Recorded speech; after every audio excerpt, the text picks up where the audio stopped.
George Santos, he actually hosted a business dinner back in November of 2020 that was attended by Christian Lopez and his attorney, Tiffany Boghossian, first reported by the Washington Post. Now, Santos, if you remember, was working for Harbor City Capital, which is a Florida-based investment firm. And Lopez says he was pitching him to invest $300,000, but Lopez declined.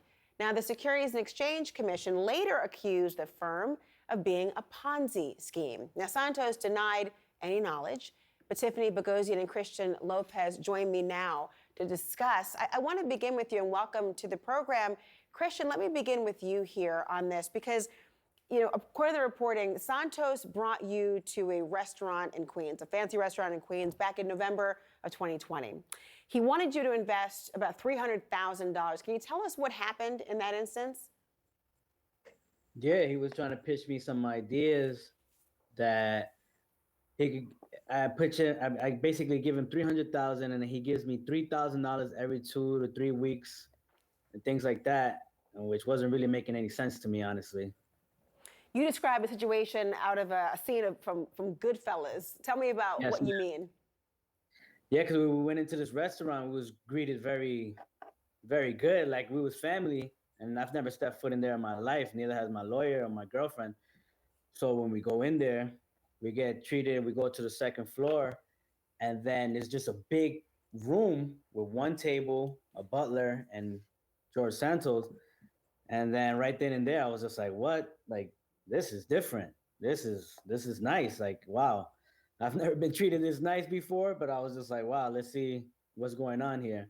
So we further went in. We ordered some food. Then after that, he got to talking about the business, and that's where I just started like looking at it all wrong right there. That's where flags started coming up, and I was just like, it makes no sense. What were those red flags that made you suspicious about this venture?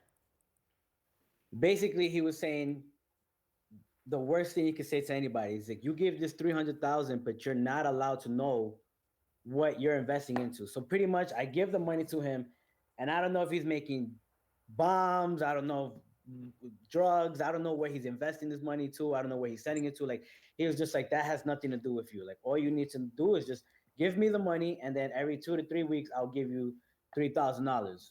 And I was just like, how? Like, how does this make any sense? This doesn't sound right.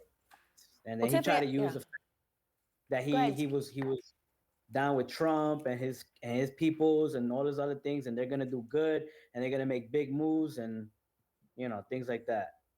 Well, I want to bring you in here, Tiffany, and we should note that the SEC is looking into it as a Ponzi scheme, not knowing the nature, of course, of any criminal activity that is being suggested in the sense of what was being purchased, what the money would be going for. And we will note, of course, that we did reach out to George Santos for comment and did not receive it in this instance. But Tiffany, you know Santos, and you actually agreed to dinner. You were a bit of a liaison between the two. You had a feeling right away, though, this could be a scam. What set off the alarm bells for you? Unfortunately, I was the intermediary between Christian and George. I regret that, 1,000%. But thankfully, it didn't go further than it did. But essentially, I knew George from junior high school. He went to junior high school with me. We attended IS 125 in Sunnyside, Queens. After junior high school, we kind of lost touch and we reacquainted ourselves in or about 2019. Um, this case, Christian's case, occurred in 2018, but by the time it came to settlement was 2020.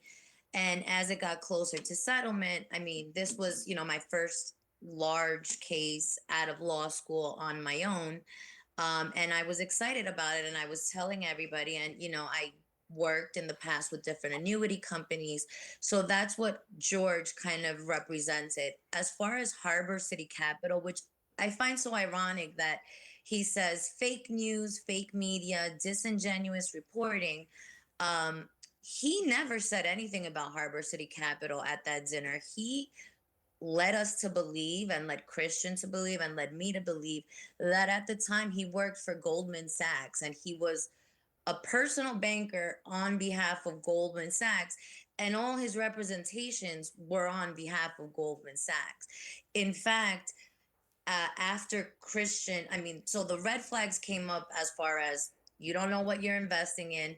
For me, the red flags came up immediately when I hear $3,000 a month in interest on an investment. I mean, I've worked with several annuity companies with Wow. large investments. $3,000 a month is unheard of anywhere. Anywhere. So I mean, that was a huge red flag. And then, thereafter, he followed up with Christian sending confidential memorandums, again from Harbor City Capital, but was acting at the dinner and everything as if he was on behalf of Goldman Sachs.